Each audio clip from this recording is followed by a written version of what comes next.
la ley de amparo. No es necesario que lo sepamos todos los ciudadanos, pero sí es necesario que empecemos a interesarnos porque esto es lo que realmente defendía nuestros derechos contra actos de autoridad. Bueno, vamos a platicar de la reforma de la ley de amparo, una reforma que ha sido bastante sonada en las últimas semanas. No todos los ciudadanos comprenden realmente el impacto de esta modificación que se presentó. En este caso fue presentada por el Ejecutivo, o sea, la señora Presidente Claudia Sheinbaum, y la presentó ella precisamente. Lo que me llama mucho la atención es que la presenta un día en el que hay algarabía mexicana, porque la presentó precisamente el 15 de septiembre, cuando era el grito de independencia, y obviamente se turnó a la primera cámara, que fue la Cámara de Diputados, que entró en discusión y pues ya fue aprobada. Pasó al Senado y ahora ya el Senado también ya lo aprobó. Exactamente. Entonces, Ardilán, esta reforma, bueno, lo que yo he visto, ¿verdad?, es que tiene unos propósitos que obviamente planteó la Ejecutivo, la señora Sheinbaum. Entre otras cosas, dice que su propósito es fortalecer, modernizar y armonizar el marco normativo del juicio de amparo, sus mecanismos complementarios, en cuanto a lo que se refiere a la defensa en materia fiscal. Yo creo que eso está muy enfocado, muy enfocado a lo que es materia fiscal y administrativa. Y administrativa, que está muy abrazada, ligada con lo que conocemos como el lavado de dinero, ¿no? Entonces, Aguilar, tú tienes más conocimiento de esto porque es muy particular la ley de amparo. Hay mucho tecnicismo que pues no todos los ciudadanos tenemos la obligación de conocerlo, somos ignorantes en el tema. Eso no quiere decir que lo estemos utilizando de una manera despectiva, porque realmente nadie sabe todo de nada, ¿no? Entonces, sí, ni siquiera los mismos abogados, pero pues hay unos puntos interesantes que se modifican en en estas reformas a la ley de amparo y que son trascendentes, y creo que la mayoría de los abogados coinciden que se está limitando mucho lo que es el amparo. El amparo normalmente ha funcionado durante muchos años como un medio de defensa extraordinario donde los particulares, ya sean personas pues naturales o las personas o las empresas, puedan defenderse de los actos de las autoridades, actos que se consideran que lesionan sus derechos, ya sean directamente, por ejemplo, si me van a embargar mi casa, si es que me desalojan, si embargan cuentas bancarias, si clausuran mi negocio. Pero muchas veces el amparo ha funcionado bastante bien para defenderse de estos actos arbitrarios, muchas veces de las autoridades. Sin embargo, pues uno de los puntos principales que se está modificando es esta procedencia, que hay algo que se llama interés legítimo. El interés legítimo es aquel derecho que, por ejemplo, cuando yo considero que están haciendo una nueva carretera y va a pasar por mi comunidad, van a afectar a la naturaleza, van a afectar pues mis traslados o negocios, pues yo tendría un interés, incluso muchas veces junto con otras personas, de que podamos defender ese acto de la autoridad que pudiera ser irregular y promover el amparo. Sin embargo, pues ahora se está poniendo como un requisito, o sea, se está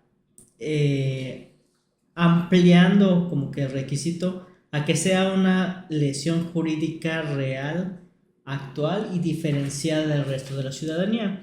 Y esto parece unas simples palabras, pero tienen muchas implicaciones.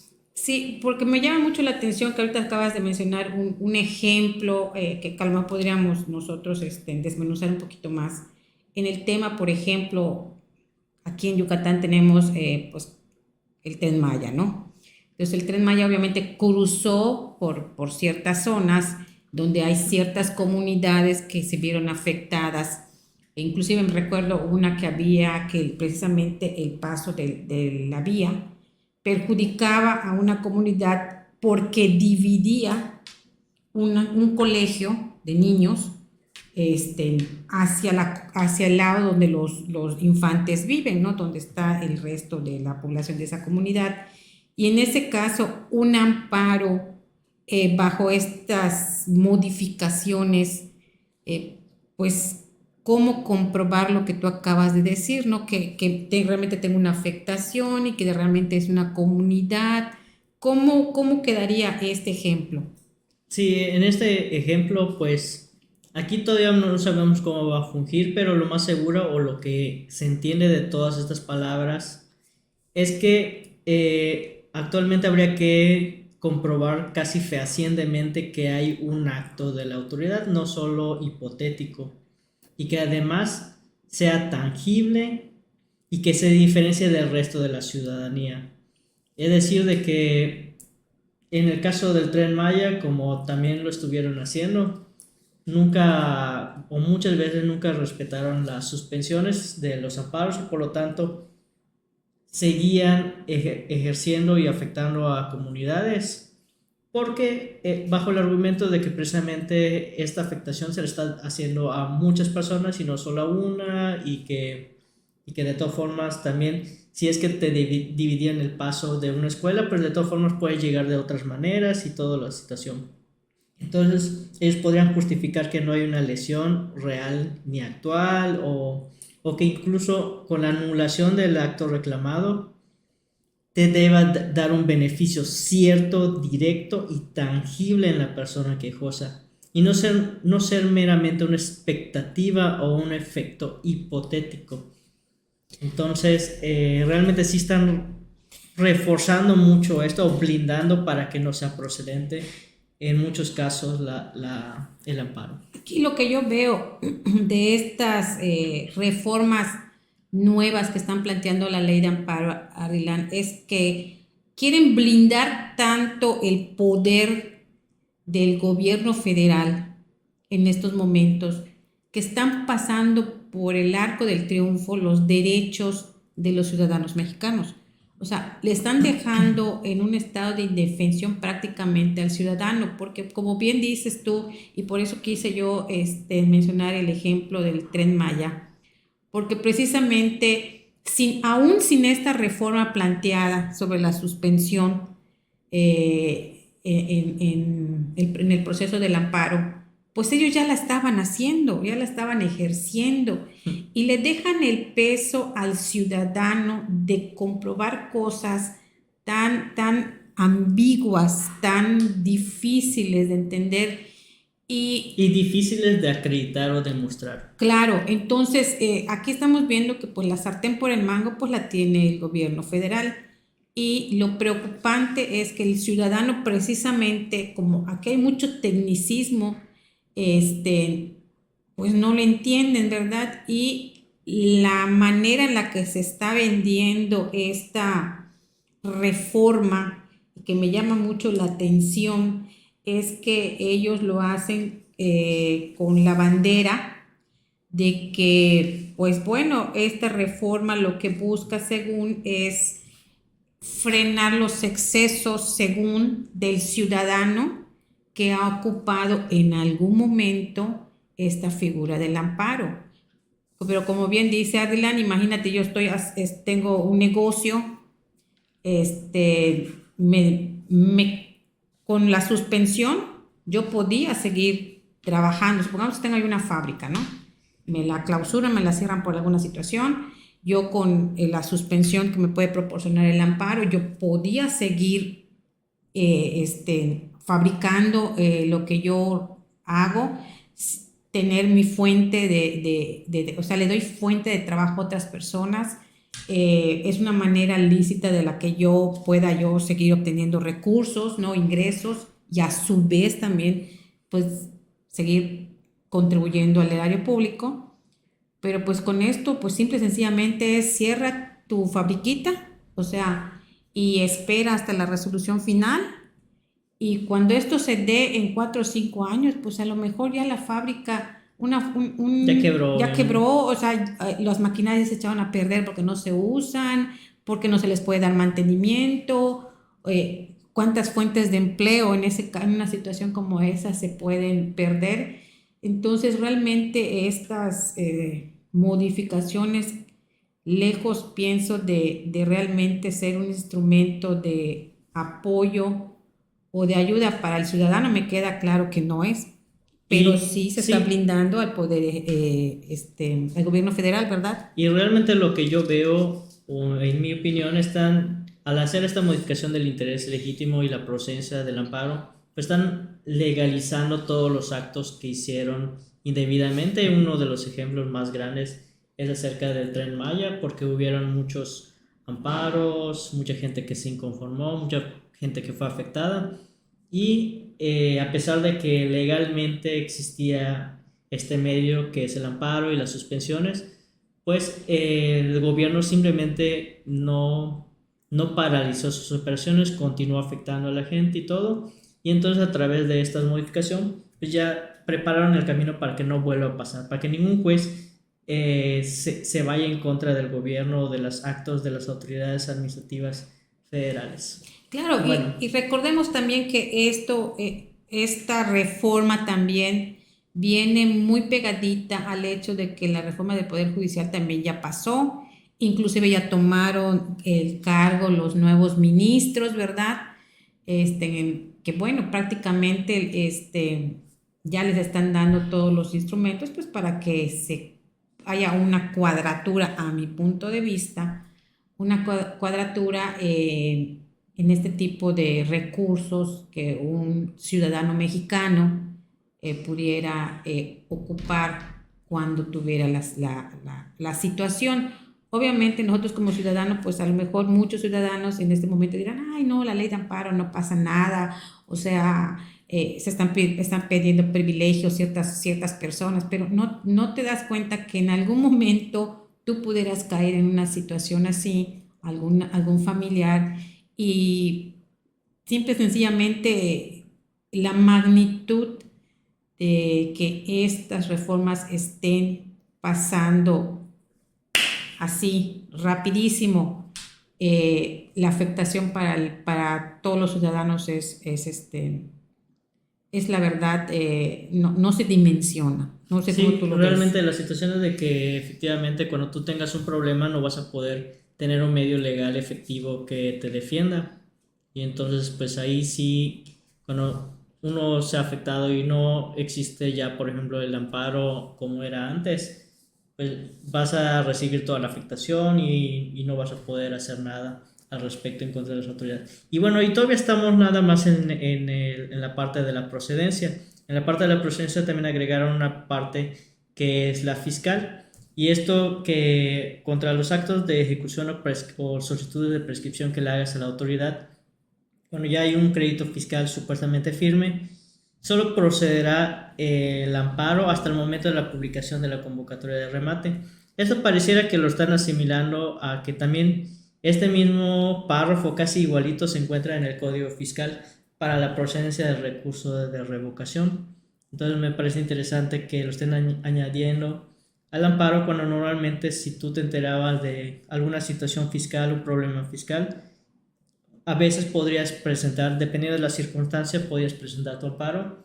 Y pues aquí prácticamente están anulando ya completamente esa posibilidad porque expresamente ya te están diciendo que nada más va a ser hasta que ya te están rematando tus bienes. Es decir, si te embargaron tu casa, hasta que ya esté la convocatoria ahí lista para que te la vendan, nada más ahí va a proceder el amparo. Y esto me parece grave en materia fiscal porque sí se contraviene mucho los derechos o ya no salvaguardan estos derechos de las personas. Ok, entonces la primera parte que ya explicamos, que ya platicamos, nos estamos dando cuenta de la afectación por el simple hecho de ser un ciudadano mexicano, ¿ok? Y esta es una afectación más por el simple hecho de ser un ciudadano mexicano y además contribuyente. Entonces, el enfoque de recaudación, nuevamente nos damos cuenta que el enfoque de recaudación del Está gobierno presente. federal ahorita ellos lo que buscan ahorita es precisamente blindar y cerrar puertas, en este caso para que el contribuyente pueda tener una defensa de su situación fiscal. La están cerrando mucho están haciendo este tipo de reformas entre una ley y otra que no es perceptible hasta que analizamos, como lo analizó el licenciado Ardilán, y nos percatamos de esta situación. Entonces es también delicado porque nuevamente tuvimos unas reformas en el ámbito fiscal bastante interesantes que también ya les platicamos en otra oportunidad, y con esto vemos que hay todavía un blindaje más en favor del gobierno federal, y nuevamente hay una afectación directa, en este caso al ciudadano mexicano, además contribuyente. Bueno, y por otro lado, hay otras modificaciones a la ley de amparo, que es la parte de la suspensión del acto reclamado. Con la suspensión del acto reclamado, una vez que ya te admitieron tu demanda de amparo, si es que solicitas la suspensión te puede restituir tu derecho o hacer o paralizar el acto de la autoridad hasta que se termine el juicio. Y esto pues es muy benéfico para que, por ejemplo, otra vez en el caso de un embargo, para que, por ejemplo, no te rematen tu bien, o sea, no se lo venden a alguien más y luego ya no puedes hacer nada.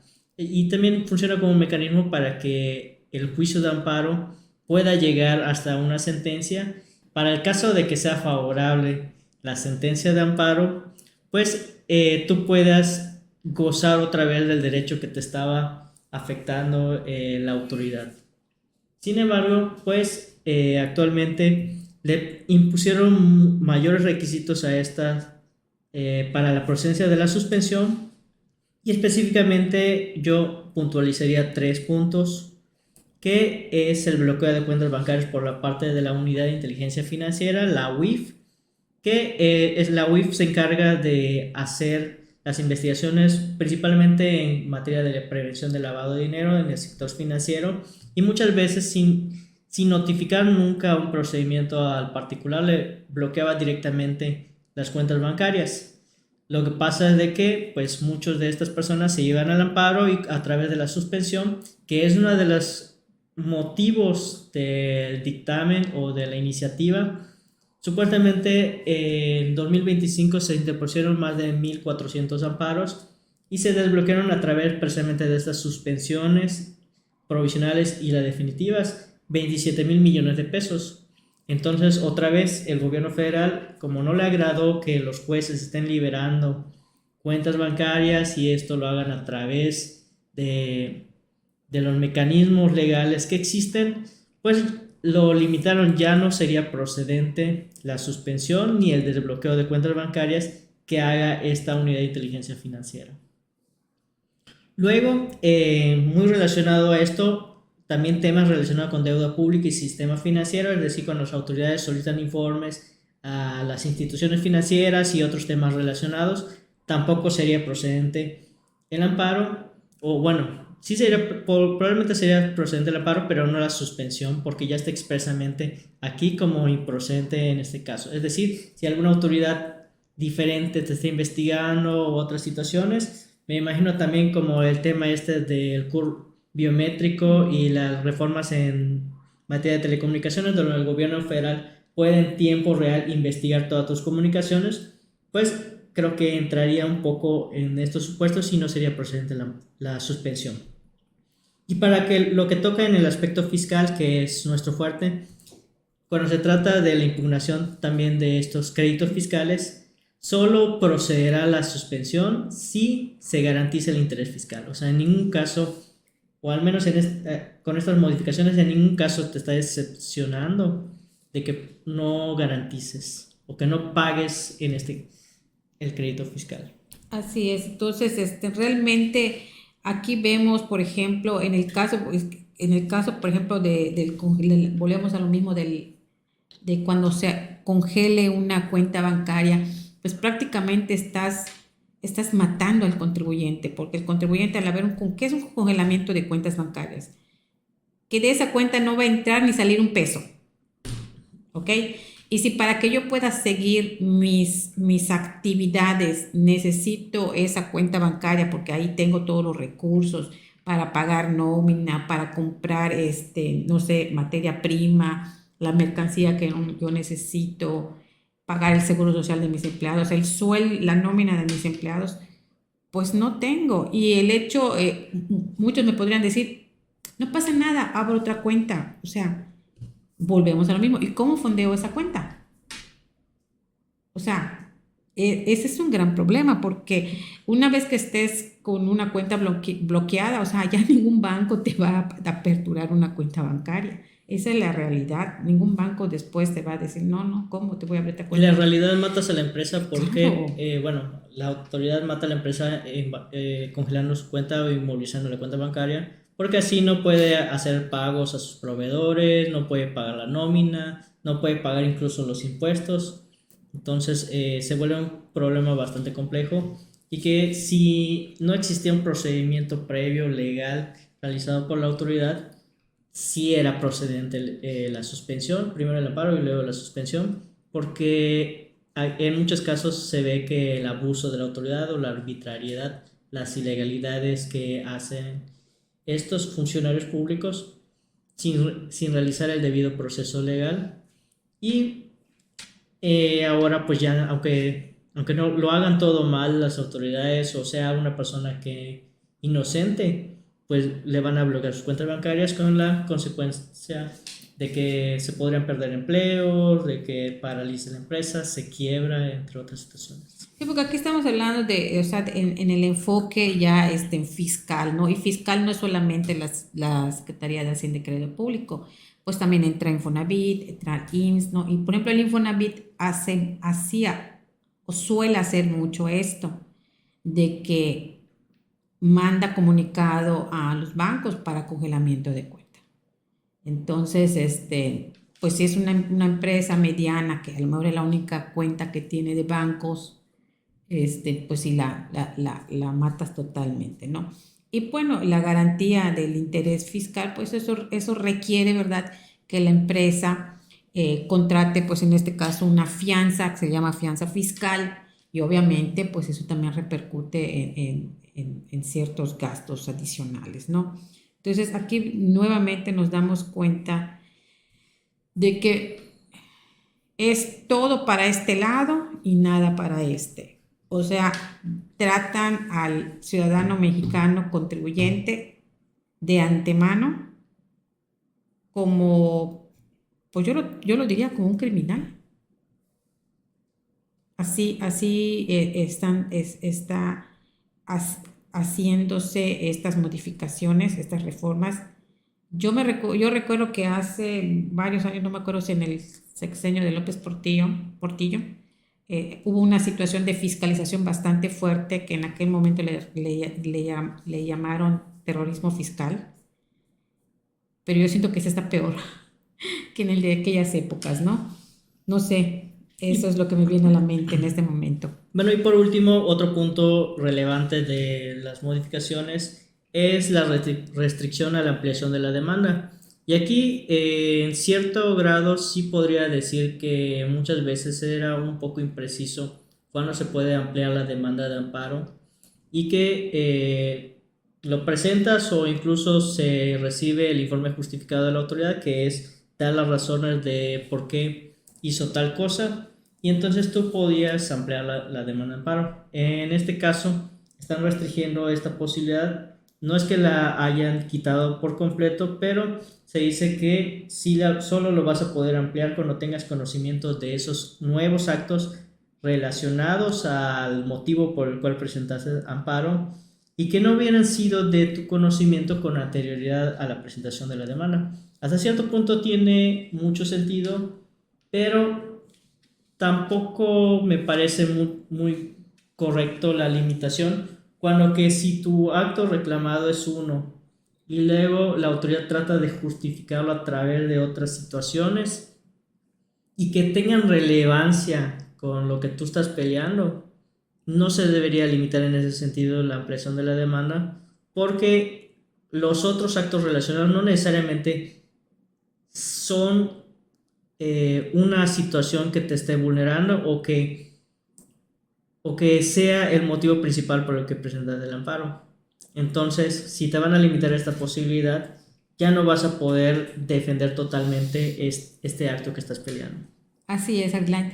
Yo también lo que veo con esta limitación en cuanto al tema del amparo es precisamente hemos visto hasta lo que hemos platicado ahorita que es muy complejo el tema y lo estamos tratando de explicar de una manera más concisa, clara y con ejemplos, pero aún así esto es muy técnico.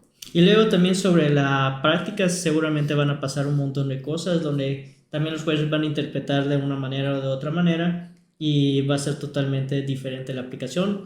Puede ser hasta más benéfica o lo más seguro es que vaya a ser más perjudicial para los particulares, o sea, para los ciudadanos.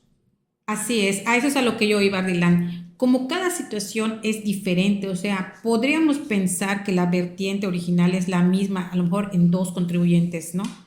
Pero hay situaciones particulares de cada uno que le da diferentes matices y eso es lo que puede ocasionar la necesidad de la ampliación del amparo. Obviamente, bueno, como lo estamos viendo, hay mucho tecnicismo y esto, ¿quiénes lo tienen que resolver? ¿Estamos de acuerdo que eso lo tiene que resolver un juez? Un juez precisamente. Un juez del bienestar. A eso es a lo que yo iba. Aquí es donde también nos podemos dar cuenta que esa reforma del Poder Judicial, donde los jueces fueron escogidos al azar, sin que se haya corroborado que realmente tengan la experiencia necesaria para que ellos puedan interpretar estas situaciones y aplicar la ley. Y como estamos viendo que muchos de estos no tienen ni el perfil, inclusive ni el que es ¿cómo se llama? El señor Hugo, el ministro presidente. Entonces, imagínense, entonces, esto prácticamente les está aflojando la chambita a los señores jueces del bienestar en tema de amparo, porque pues simple y sencillamente no pasa y ya estuvo.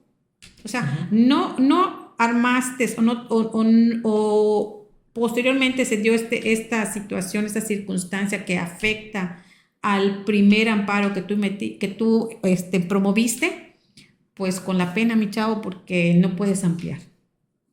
Y pues bueno, ese es uno de los perjuicios nuevamente, en este caso, pues para el ciudadano mexicano contribuyente.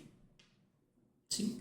Porque nos estamos enfocando en el tema fiscal en este momento, pero aplica también a otras ramas del derecho, ¿no? Que son vastas y variadas. Y bueno, pues eso es todo. Si quieren saber más temas relacionados de las modificaciones de la ley de amparo o algo más específico, pues dejen su comentario, denle me gusta y compartan con un amigo. Así es, compartan el video para que llegue a más personas y recuerden cuando una persona te diga que a lo mejor eres ignorante en algo, no lo tomes como despectivo, sino simple y sencillamente porque no todos sabemos todo de todo y la prueba en este video fue precisamente que la ley de amparo no es necesario que lo sepamos todos los ciudadanos, pero sí es necesario que empecemos a interesarnos porque esto es lo que realmente defendía nuestros derechos contra actos de autoridad. Así es, si es que viste este video, no te sientes mal por no conocer las cosas de la ley de amparo. En este momento ya sabes más que la mayoría de los jueces del bienestar. Así que hasta la próxima. Hasta la próxima.